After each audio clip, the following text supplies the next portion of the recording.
যাচ্ছ যাও মায়াপরি, তবে সামনে কিন্তু আমার দিন আসছে। কিছু বলবে মম? সায়রা চোখ তুলে তাকালেন। দরজায় দাঁড়ানো মিশ্রাকে বললেন, আগে তো ভেতরে আয়। মিশ্রা খুব ধীর পায়ে এগিয়ে এলো। পুরোটা সময় চেয়ে রইলেন সায়রা। টপ জিন্স পরা মেয়ের গায়ে থ্রি পিসটা কি দারুণ মানিয়েছে। কোনো ভালো কাজ হয়তো করেছিলেন জীবনে, এমন পুতুলের মতো একটা মেয়ে পেলেন তাই। কিন্তু মেয়েটার রূপ থাকলেও বুদ্ধি বিবেচনা কিচ্ছু নেই, না বুঝে নিজের ভালো না অন্যের। নিজের হাতে জীবনটা শেষ করে দিল। সায়রা দীর্ঘশ্বাস ফেলে বললেন, বস। মিশ্রার ভ্রু কুঁচকানো, চুপচাপ মায়ের পাশে বসলো। সায়রা সময় নিয়ে বললেন, কি পেলি এসব করে? আচমকা প্রশ্নে ভরকালো মিশ্রা। বুঝতে দেরি হলো না মা কিসের কথা বলছে। ঢোক গিলে কিছু বলতে ধরলো। সায়রা এর আগেই সতর্ক করলেন, আমার কাছে মিথ্যা বলিস না মিশু, আমি কিন্তু সব জানি। সেদিন স্টোর রুমের বাহিরেই দাঁড়িয়েছিলাম আমি। তুমি জানতে? জানতাম। তবে আমার হয়ে কথা বললি কেন? সায়রা ভনিতা ছাড়াই বললেন, যাতে পূর্ণতার সাথে ধীরের বিয়ে আটকে যায় তাই। মিশ্রা অবাক কণ্ঠে বলল, কেন? এতে তোমার কি লাভ? লাভ আমার নয়, লাভ পূর্ণতার। মিশ্রার ভ্রু কুঞ্চন আরো গাঢ় হলো। কথার আগামাথা খুঁজে না পেয়ে বলল, একটু পরিষ্কার করে বলবে মম? সায়রা ছোট্ট শ্বাস ফেলে বললেন, পূর্ণতা আর ধ্রুব একে অপরকে ভালোবাসে। ততক্ষণ আর মিশ্রার গোটানো ভ্রু হাওয়ায় মিলিয়ে গেল। মনে হলো মাথার সঙ্গে পৃথিবীটাও চক্কর দিল। আর্তনাদ করে বলল, কি? সায়রা দরজার দিকে চোখ বোলালেন। উঠে গিয়ে খোলা দরজা আটকে দিয়ে জায়গায় এসে বসলেন। মিশ্রা অধৈর্য হয়ে বলল, মম, এটা কি করে পসিবল? তোমার কথা ভুল হচ্ছে। পূর্ণতা ধীর ভাইয়াকে ভালোবাসে। আমি নিজে দেখেছি ওদের সিঁড়ি। মিশ্রা থেমে গেল। মায়ের সামনে বলতে পারল না পুরোটা। ভুল আমার নয়, ভুল হয়েছে তোর। পূর্ণতা ধ্রুবকেই ভালোবাসে। তোমাকে বলেছে ও? না, সব বলতে হয় না। কিছু কিছু জিনিস মানুষের চোখ দেখেও বোঝা যায়। তুইও তো আমাকে বলিসনি যে তুই ধীরকে ফাঁসিয়ে বিয়ে করছিস শুধুমাত্র পূর্ণতা থেকে ধীরকে কেড়ে নিবি বলে। আমি তো বুঝে নিলাম, তাই না?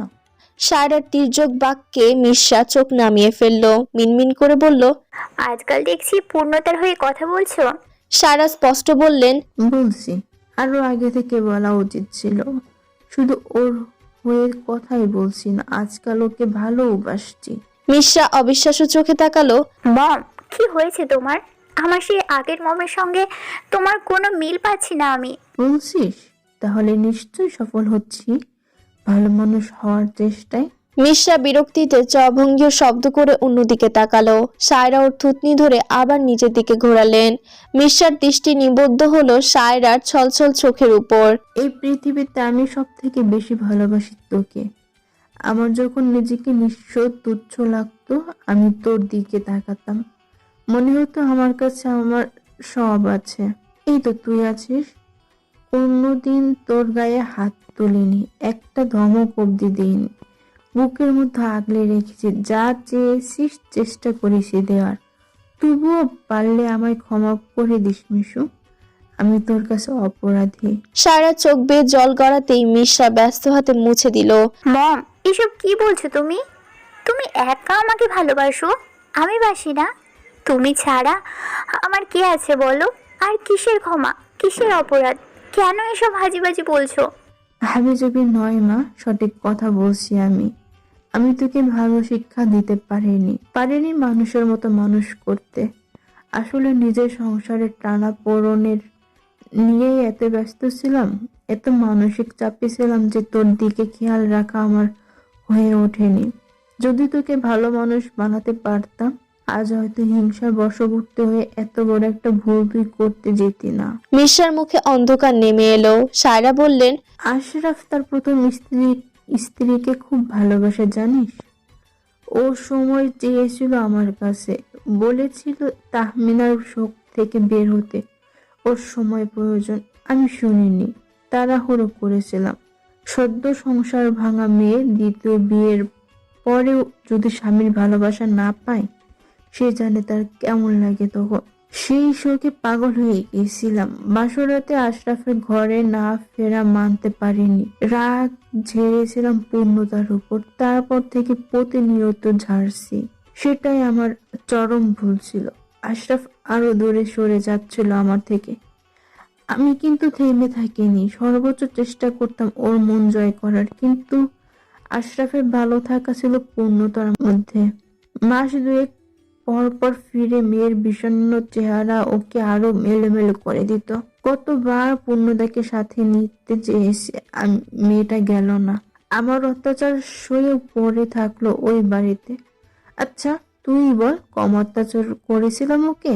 ঘরে সব কাজ করিয়েছি, মেরেছি, শাসিয়েছি, কত বড় ভুল, কত বড় অন্যায় করেছি। সায়রা আফসোসে কেঁদে উঠলেন। মিশ্রা থম ধরে মায়ের দিকে চেয়ে রইল। সায়রা ধাতস্থ হয়ে বললেন, অথচ ও কোনো দিন আশরাফের কাছে আমার নামে বিচার দেয়নি, আমার সাথে কোনো দিনও একটা তর্ক করেনি, চোখ তুলে কথা বলেনি। যেই আমরা ওর উপর অবাধে কর্তৃত্ব ফলিয়েছি, ও কিন্তু দিন শেষে আমাদেরই ভালোবাসতো। তুই অসুস্থ হলে ও অস্থিরতায় কেমন করতো আমি তা দেখেছি। এখন কেন যেন পুরনো সব কিছু মনে পড়ছে, মাথায় আসছে, আর আমার অনুতাপ বাড়ছে।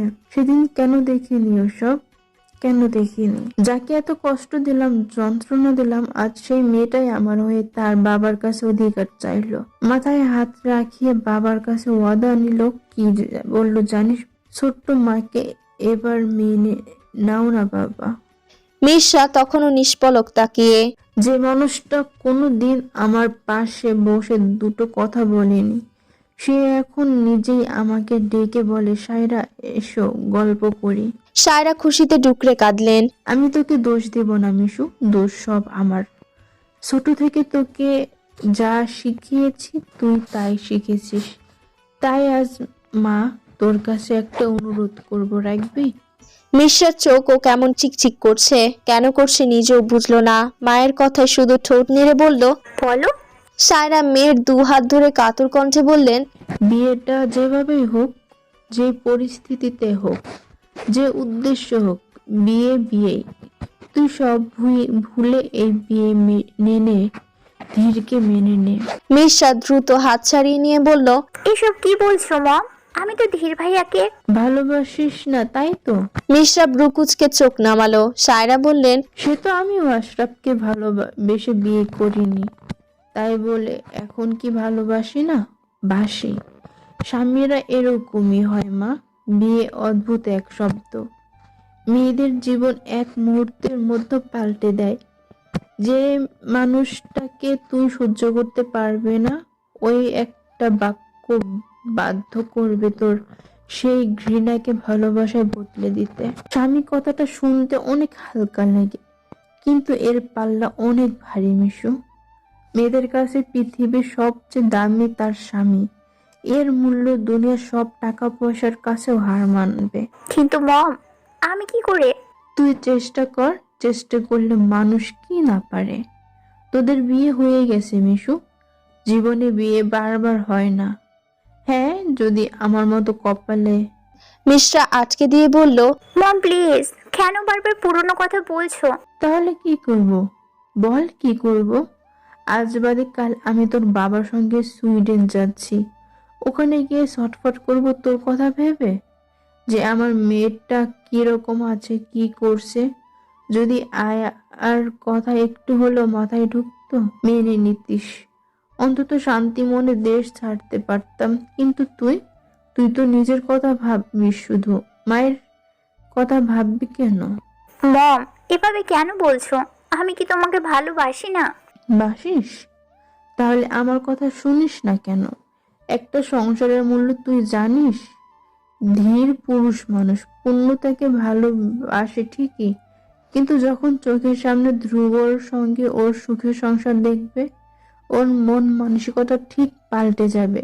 তারপর তুই যদি ওকে একটু ভালোবাসিস, সময় দিস, ভালো করে কথা বলিস, তবে ওর মন তোর দিক ফিরতে বাধ্য হবে। ধীর খারাপ ছেলে নয়, একটু রাগী, কিন্তু ওর মন ভালো। ছোট থেকে দেখছি ওকে, দরকার হলে আমি ওকেও বোঝাবো, কিন্তু তার আগে তোকে বুঝতে হবে জীবনটা ছেলে খেলা নয় মিশ্রা। তোকে ভাবতে হবে নিজের সংসারটাকে বুক কে দিয়ে আগলে রাখতে হবে, মাথায় রাখিস। মিশ্রা কিছু বলতে ধরল, এর আগেই দরজায় টোকা পড়ার শব্দ পেয়ে দুজন একযোগে তাকালো। সায়রা চোখ মুছলেন তস্ত হাতে।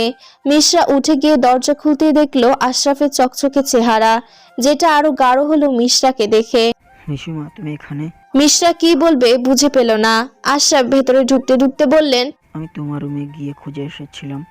মিশ্রা মায়ের দিকে একবার দেখে শুধালো, কেন? আশরাফ সায়রাকে বললেন, বুঝলে সায়রা, সকালে নিউজ ফিড স্ক্রল করছিলাম, হঠাৎ একটা ড্রেস পরলো চোখে, খিজে ভালো লাগলো, কাউকে না বলে মিশুর আর পূর্ণতার জন্য অর্ডার দিয়ে দিয়েছি আমি। সায়রা হেসে বললেন, খুব ভালো করেছো। এরপর মিশ্রার দিকে তাকালেন। মিশ্রা মুখে হাসি ফুটিয়ে বলল, দেখি বাবা কেমন। হ্যাঁ, দাঁড়াও দেখাচ্ছি। আশরাফ ফোনে স্ক্রিনশট তোলা ছবিটা মিশ্রার সামনে ধরলেন। মিশ্রা কাপা হাতে ফোন ধরল। চোখ কেমন জ্বলছে, ঝাপসা নজরে জামার কিছুই বুঝলো না, শুধু বুঝলো ভেতরটা চেয়ে যাচ্ছে ভালো লাগায়। পছন্দ হয়েছে? মিশ্রা টইটুম্বুর চোখ তুলে বাবার দিকে চেয়ে বলল। খুব সুন্দর।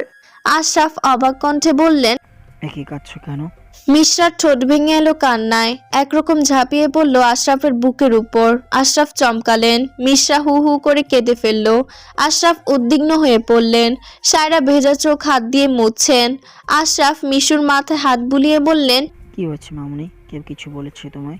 মিশ্রা সরে এলো। বাবার দিকে সেকেন্ড খানিক চেয়ে থেকে দ্রুত পায়ে ঘর থেকে বেরিয়ে গেল। পুরো ব্যাপারটা মাথার উপর দিয়ে গেল আশরাফের। চিন্তিত কণ্ঠে সায়রাকে শুধালেন, কি হয়েছে ওর? বকেছো তুমি? সায়রা মেয়ের যাওয়ার দিকে চেয়েই জবাব দিলেন, হয়তো আমার মতো চৈতন্য তো ফিরছে। মায়ের কথা সারা রাত ভেবেছে মিশ্রা। ধীর রাতে ঘরে আসেনি, কোথায় ঘুমিয়েছে কে জানে। খুব সকালে যখন দরজা ধাক্কালো মিশ্রার ঘুম ছুটে যায়।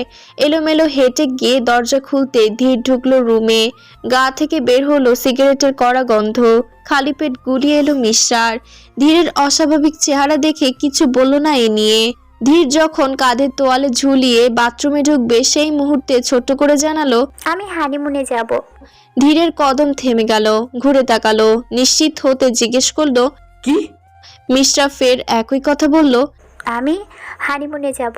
ধীরের রুক্ষ ভাবমূর্তি তৎক্ষণাৎ পাল্টে গেল। মিশ্রা আলমারি খুলতে খুলতে বলল, আমি আমার জামা কাপড় গোছাচ্ছি, তুমি এসে তোমারটা গুছিও। মিশ্রা হাতে কাপড় নিয়ে ফিরতে হুট করে ধীর জড়িয়ে ধরল ওকে। চমকে গেল মিশ্রা।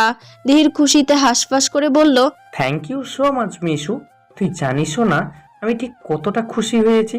ধীর সরে এসে বলল, আমি শাওয়ার নিয়ে এসেছি, দাঁড়া। ধীর যেমন হাওয়ায় বেগে এসে ঝাপটে ধরল তেমনি ভাবে ঢুকে গেল ওয়াশরুমে। এদিকে মিশ্রার ঠায় দাঁড়িয়ে থাকলো। গতকাল রাতেও ধীরের গভীর স্পর্শে কিচ্ছু হলো না যেখানে, সেখানে আজ মিশ্রা টের পেল শীত দ্বারা বের ঠান্ডা কিছু বয়ে চলছে এখন। ধ্রুব আজকাল ভীষণ জ্বালায়। পূর্ণতার শত খই খই রাগ দেখানো কিচ্ছুতে কাজ হয় না। কথায় কথায় এসে জড়িয়ে ধরে। পূর্ণতা রেগে মেগে কত কিছু শোনায়, তাও লাভ হয় না। রাতে পূর্ণতার সই কাউছে, সকালে খুঁজে পায় বিছানায়। পাশে ধ্রুব তো থাকেই, আবার আষ্টে পিষ্টে জড়িয়েও থাকে। এই তো আজ সকালেও একই দৃশ্য। পূর্ণতা খুব কষ্ট করে ধ্রুবকে ঠেলে চুলে নিজের থেকে সরালো। বুকের উপর আঁচলের খবরও নেই। আর এখানেই কিনা ঘুমিয়েছিল ধ্রুব। ভাবতেই লজ্জায় পূর্ণতার অবস্থা রফাদফা। কোনো রকম আলো গোছে উঠে গেল পূর্ণতা। ঘর ছেড়ে বের হতে মুখোমুখি হলো মিশ্রার। মিশ্রা ওর দিকেই আসছে। পূর্ণতা দাঁড়িয়ে গেল ওকে দেখে। মিশ্রার ঠিক সামনে এসে বলল, বিয়ের সময় তোকে এ বাড়ি থেকে অনেকগুলো শাড়ি দেওয়া হয়েছে না? পূর্ণতা মাথা দোলালো। হ্যাঁ, ওখান থেকে আমাকে কত দিত? পূর্ণতা কপাল কুঁচকালো। তুমি শাড়ি দিয়ে কি করবে? ফ্যানের সঙ্গে বেঁধে ঝুলে পড়বো। ইডিয়েট, শাড়ি নিয়ে মানুষ কি করে? পরবো। পূর্ণতা দুই ব্রু কপালে ঠেকিয়ে বলল, তুমি শাড়ি পরবে মিশু? সরি মিশ্রা। ধীর হাতঘড়ির বেল্ট বাঁধতে বাঁধতে বের হচ্ছিল। মিশ্রার শেষ কথাটা শুনতেই দাঁড়িয়ে গেল সেখানে। পূর্ণতা বলল, আসলে তুমি তো কখনো শাড়ি পরো না, তাই বললাম। এরপরই দেখা গেল পূর্ণতার শুভ্র হাসি। গালের একপাশে ভেসে উঠল টোল, যা দেখতেই ধীরের বুক জড়িয়ে গেল। পূর্ণতা হৈ হৈ করে বলল, খুব ভালো হয়েছে। এবার থেকে আমরা দু বোন একসাথে শাড়ি পরবো। তোমার কটা শাড়ি লাগবে এসো, আমি দিচ্ছি। পূর্ণতা মিশ্রার হাত ধরে ঘরে নিয়ে চলল। ধীরের ভেতরের কষ্টটা ছল্লাদ করে লাফিয়ে উঠল, আবার জাগিয়ে দিল পুরনো ঘা। মনে করিয়ে দিল, পূর্ণাকে তুই পেলি না ধীর। ধীর দ্রুত হুঁশে ফিরল। পূর্ণা আমারই হবে, বাই হোক ওর ভাই কুক। মিশ্রার আগমনে ধ্রুবর ঘুম আর টিকল না। পূর্ণতা চেষ্টা করলো খুব কম শব্দ করতে যাতে ধ্রুবর ঘুম না ভাঙে, কিন্তু হয়নি। অল্প আওয়াজেই জেগে গেল ধ্রুব। চুপচাপ উঠে ওয়াশরুমে ফ্রেশ হতে চলল। পূর্ণতা বিছানা ঝেড়ে গুছিয়ে সব শাড়ি আলমারি থেকে বের করে বিছানায় মেলল। মিশ্রা সবটা মন দিয়ে দেখলো। সে তো ঘুম থেকে উঠার পর কোনো দিন বালিশও গোছায়নি, এই তো আজকেও এলো অগোছালো ফেলে। পূর্ণতা বলল, কোনটা কোনটা নেবে?